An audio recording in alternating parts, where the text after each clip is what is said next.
This will be brought up with a lot of racism. We already put people into different compartments. And when we do that, we're behaving like people before the Prophet and around the Prophet. Because everyone is claiming they have the magic spray for going to paradise. Or they have the magic formula for going to paradise. So brothers and sisters, let us reflect on this and understand that the messengers of Allah brought deen. And the Qur'an taunts us.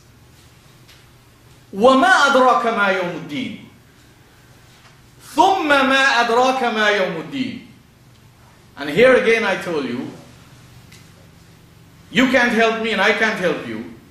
The Qur'an has been translated with all good intentions and good efforts, literally. Literally. You can look at the translations, they're almost literal. And anytime you translate any language literally, you're going to lose almost husk and corn.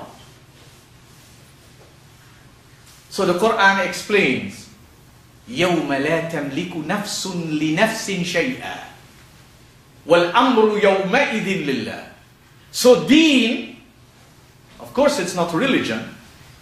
You would know when you are practicing deen. And I would know when I'm practicing deen. يَوْمَ لَا تَمْلِكُ نَفْسٌ لِنَفْسٍ شَيْئًا مَلَكَ يَمْلُكُ. يَوْمَ لَا تَمْلِكُ نَفْسٌ. That time in your life when you are not subservient to any other human being. You understand? That time in your life and those thoughts in your life and those actions in your life that you do, not because other human beings are doing it, because there's divine enhancement, loftiness in it.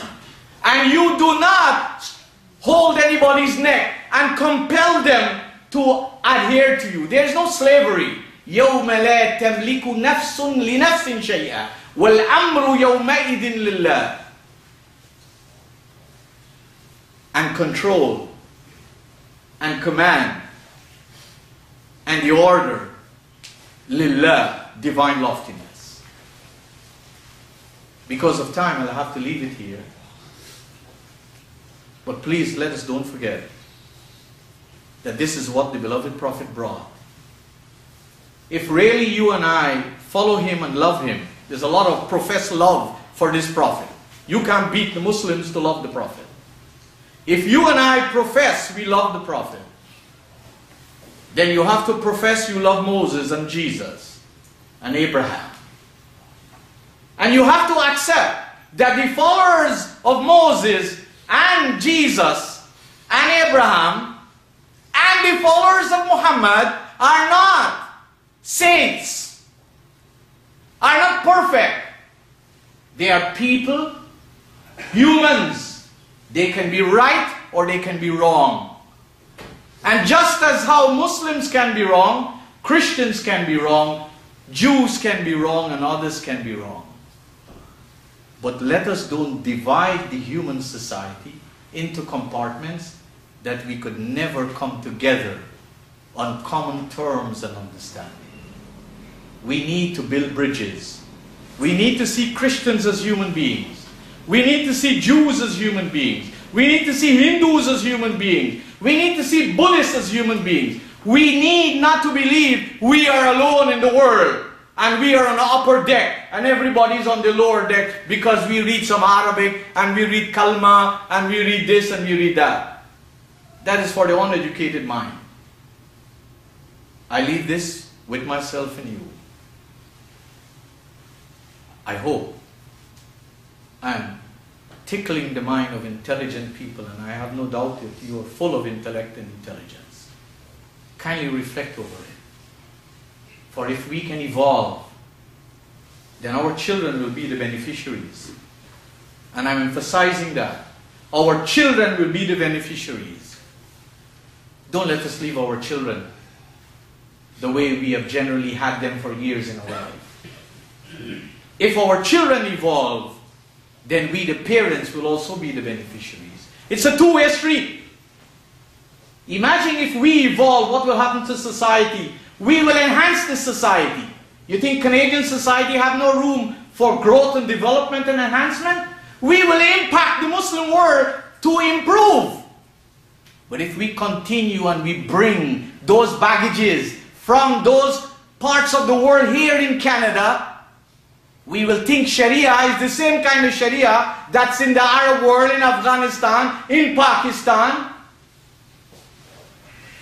And we'll disturb the balance, a place that gave us refuge and gave us shelter. We need to be honorable citizens of the country in which we live in. Contribute to the growth and development, the enhancement, the empowerment, but don't disintegrate or detract or cause it to decay. Astaghfirullah li wa lakum wal mu'minin wal mu'minat fastaghfiruhu innahu huwal ghafurur rahim.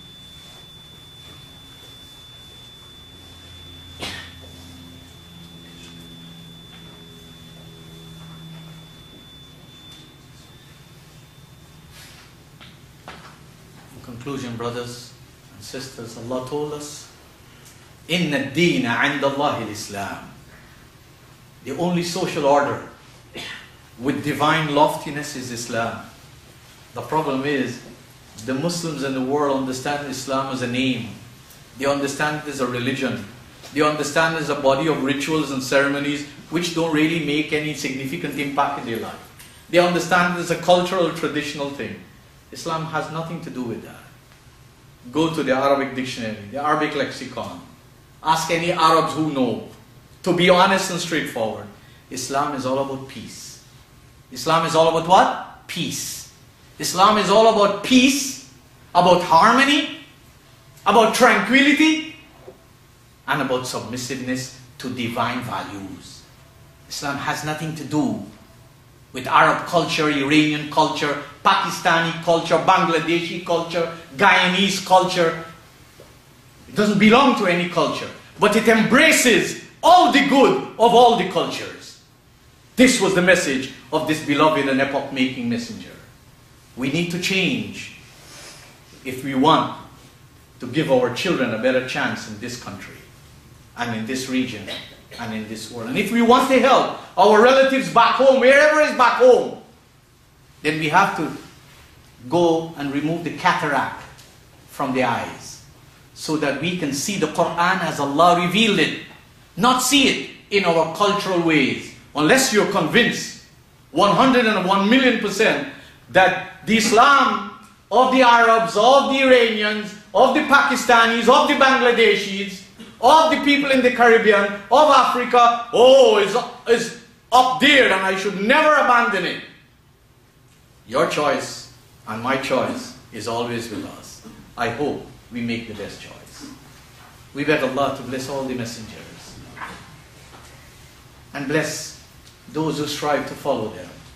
I hope you and I will be objective in striving to follow them, for in following them we'll be close in touch with divine loftiness. As-salam.